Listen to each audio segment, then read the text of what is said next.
Are you tired of listening to lies, hearing lies, just in your household, amongst your friends and family, on television, which is also television? Are you tired of not being aware or just not knowing the unknown? Here today, I'm gonna just talk about how these two words will save your life. These two words will save you from a lot of stress, a lot of trauma. These two words will put you in a position to where you'll be aware of your divinity, who you are, where you're going. It'll give you a head start. It'll put you in a position to where you understand the real from the fake. So basically, growing up, me personally, I started to realize that, man, there's something that has to be better than the situation that I'm living. There has to be something that I should be looking for that will relieve me from the stress of poverty, that will relieve me from the stress of hearing my dad not having any solutions for us certain times, or my mom not being there, or having solutions for herself.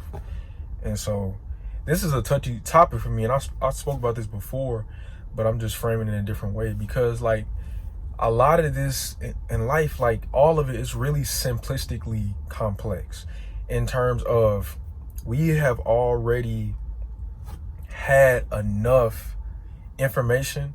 We've had enough things out here that are enough information, just things out here that are letting us know what's lies and what's truth. And so what I want to instill into you guys, or into myself as well, is that the only way, and this is what I talked to my little brother today, I was telling him, just the only way you will free yourself from being ignorant, from being confused, from being sad, from not being emotionally intelligent, the only way, two words: seek truth. Not seek what's true, because what's true can change. It can change. It's true that I'm right here sitting in this vehicle right now making this video, but that can change. Truth. The Most High God is truth. That's part of it. You got to seek source.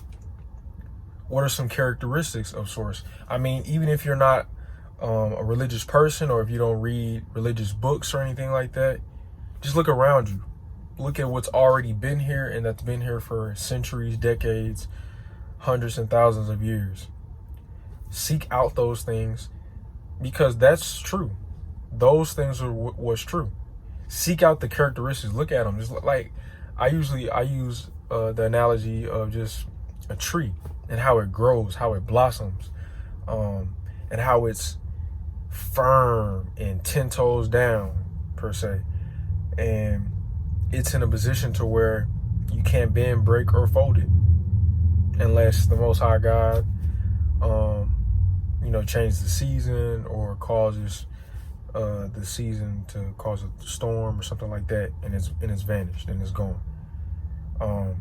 But just looking at a tree and how it grows and it replenishes itself, and it presents life not only for itself, but for me to be able to breathe, in a sense. And even with what's true is that I am breathing, but it's I can't see the air. So I have to have faith, in a sense, in a spiritual aspect, that I am going to continue to breathe. A lot of times we don't even think about certain things that we do on a day-to-day basis that has already been a gift, that is already truth. And so what I want us to understand, and what I've started to understand, is that what will free me from a lot of stress, a lot of worry, man, especially in these times where people are dealing with, job shortages, or not having a job, or inflation, not being able to, keep up with their bills or certain payments and stuff like that. We don't have a money problem. We just having a truth like we have a truth problem. What's truth? What is true in our minds? What are we telling ourselves that we think is truth? But we really just believe that it's true. But a lot of times, there's a lot of things that go through our head that is true, and it changes. So we just label, and we just really just focus on what's true. And we label things as true. But we never really see truth, something that doesn't change, something that's always everlasting. And so, for me, I had to really realize that I can do anything I put my mind to. I can be divine. I can cleanse myself from my flaws, from my sinful actions. You know what I'm saying? Like, I say it and it's done. In the beginning was the word, in a sense. You know what I'm saying? Like, how you speak. And then sometimes they even say, like, speak truth to power. Speak truth to power. You do things, but in order for you to do them in a more strongly and firm manner, you have to speak truth to it. Not what's true, but truth. What's firm. What's divine. And so what I want me, myself, and I am that I am, the Most High, to understand is that I am in alignment, or I am seeking alignment. I am in a place to where I want to reach the highest version of myself.